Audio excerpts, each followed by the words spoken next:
Hey guys, welcome to this week's podcast episode for the Financial Freedom Podcast. I'm your host, Dr. Christopher Liu, and I'm really excited about today's guest, Gisell Paula, and she's the business operations partner creative founders have been waiting for. So I'm really excited about this discussion. We're going to be talking about getting a 10x your customer experience ROI 4-part framework.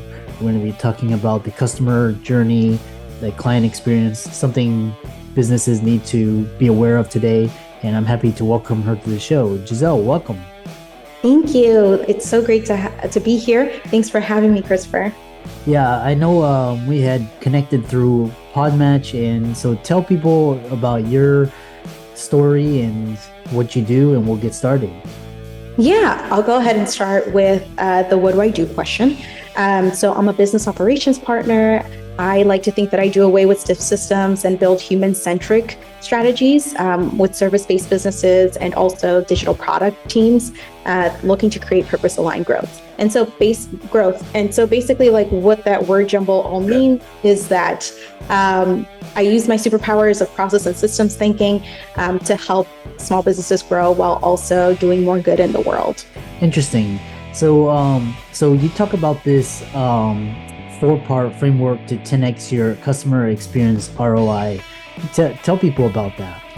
Yeah, so the cheat code is that creating great experiences is really a practice of empathy. So that's going to be the secret weapon that you're going to use with all of this. But the process I like to use is log your customers' experiences. So really look at it from their perspective, figure out where it is that you can enable and create changes in that process, and then map out the entire journey.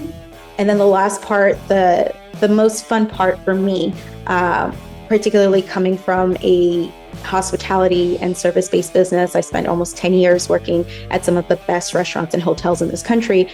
My favorite part is inserting moments of delight. So you want to systematize it so that you can do it at scale and make sure that folks beyond you, if you're a solopreneur, you definitely want your practice to grow.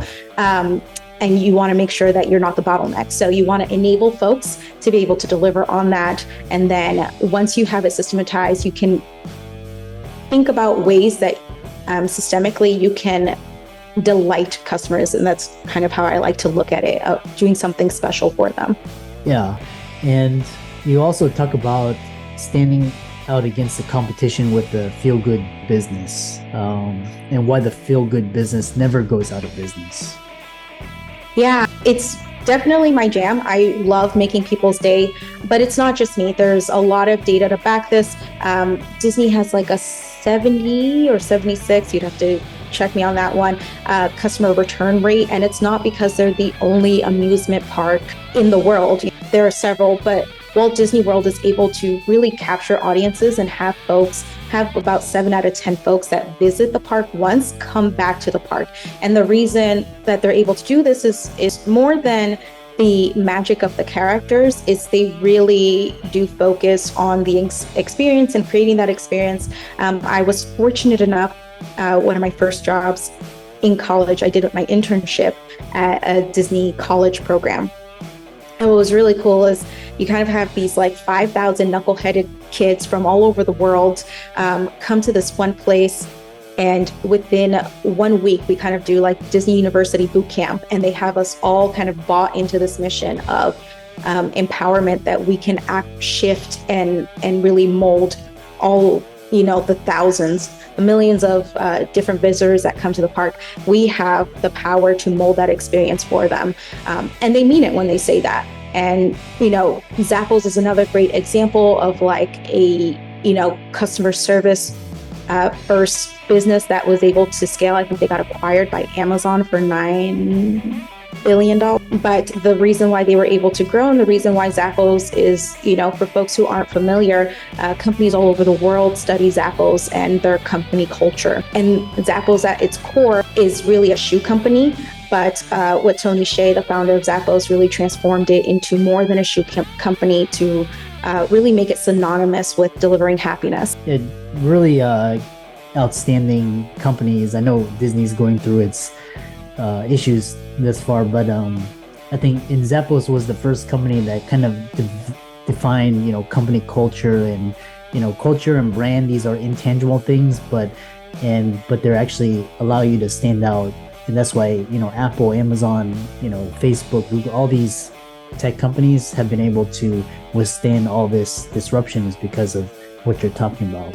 And what's interesting is you have this idea where the best competitive advantage creator entrepreneurs have looking to stand out is feel good, 5-star, and customer experience.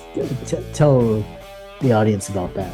Yeah, so large corporations like the ones we just mentioned, Zappos, Google, Apple, like these are large companies that are going to be hard to compete with at scale, right? It's the way it is. They're able to produce more, they have more money behind them, and because of economies of scale, they can do more of what they do for cheaper than we can as small business owners. So a lot of times, especially when I worked in marketing and branding, what I found was when you ask folks like, okay, what is your brand inspiration? They'll oftentimes look at Apple and say, well, this is who I want to be and this is what I want to do. And I think there's a missed opportunity there. I think there's lessons that we can certainly learn from every company, but trying to compete with the conglomerates is going to be much more challenging than doing what it is that you can do, which is making every interaction that customers have with you the best one that they could possibly have.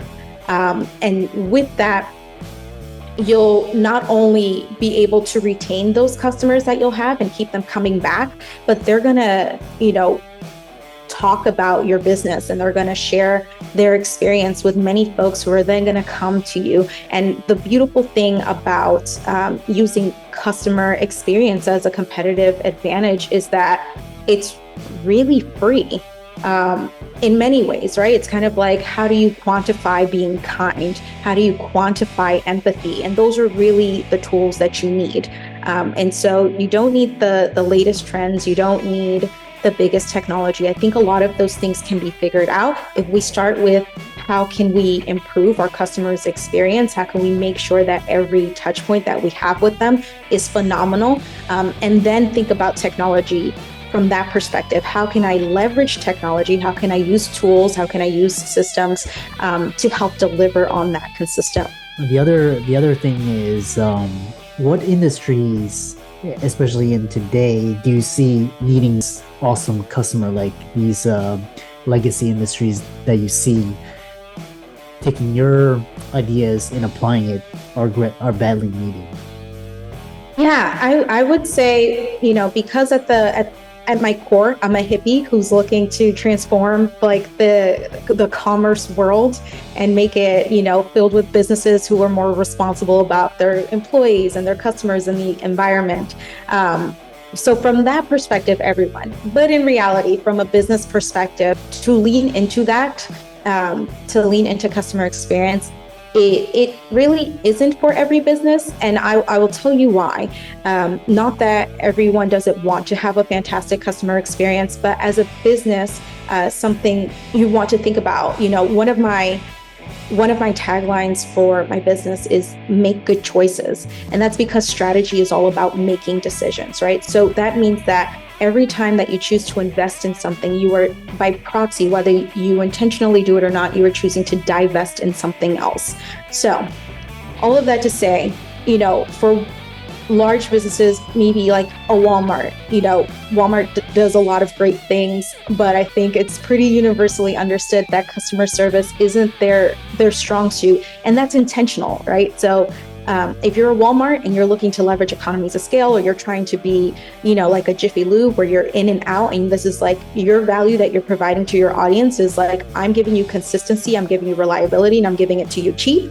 It might be expensive to, it might not make business sense to lean into that. However, for a lot of other businesses, particularly service-based businesses or saturated markets, like if we're talking about physicians, there's, many doctors, and how would one, kind of person know to choose one practice over another? Or a lot of the folks that I work with are service-based businesses. So if you're in any market that's really saturated, or if you're in a space where a lot of people don't know enough to be able to distinguish. So like, for example, an accountant is a good example. You're going based off of referral. And I'm doing that 100%. Why? Because I know nothing about taxes. So I don't know how to choose an accountant based off of technical aptitude. So I think for service-based businesses, absolutely. I think for products, the world is changing. And as this new generation comes forth, they've proven, Gen Z has proven that they have other priorities for who it is that they want to conduct business. So I think also any future thinking business that wants to think about longevity and being able to attract those new customers can definitely leverage customer experience. So everyone, if it fits, but also, it depends on your business model. And I know folks hate that, the it depends, but honestly, it really does, especially when it comes to like where to invest in your business and making strategic choices. Yeah, it's interesting, and everything is when I think about these industries, travel like airline, because they basically have a monopoly and they have regulations. It's really hard to come in and start your own airline, and they're always late, or they cancel flights, or they lose your baggage. They always find some way to screw up your travel. Like education, the stuff we're taught now is not very applicable for our current modern day situation. Healthcare, you're sitting in the doctor's office waiting, just because the doctor he's like behind, and all these, we need like, we need more like Apples and Googles and Facebook to come in and sort of stir up the pot and disrupt things. So absolutely, I'd even go a little bit further than that. I love that point, but and I think all of us do have a little bit of Apple and Google in us. It's just, I think a lot of times folks get clouded by what it is that they see, what it is that they think that they should be doing. But a lot of us, if you've ever sat at a dinner table with folks and you've spoken about the times, I feel like we all have ideas of the ways that things can be improved. And as soon as we talk about that, we're leaning into innovation, right? How can things be different? And so I think, especially at small businesses,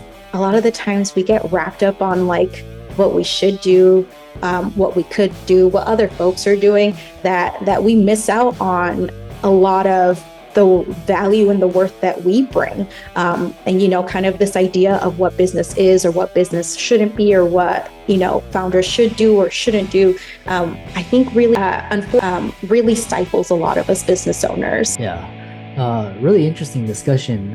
The other, question I had is this idea with, especially in today's technological business society climate, and now with AI, how is your 4-part framework going to fit into these technological forces converging together? I'm going to be one of the few, and don't come for me, y'all. Don't cancel me. I'm so excited. I am a tech phobe, or a tech enthusiast. Sorry. I'm a tech enthusiast, absolutely at heart.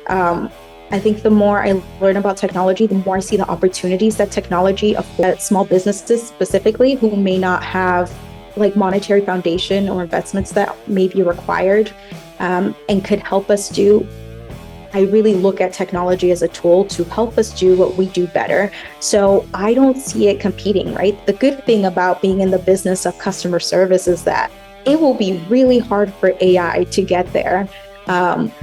But you can use it to, expand your impact and expand the value that it is that you want to bring. But I absolutely see them living happily together. And I don't think that, we need to sacrifice one. I think the best iteration of the world that we can imagine includes all of these beautiful components.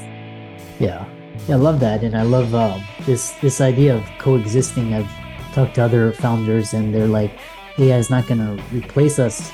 We have to coexist with it.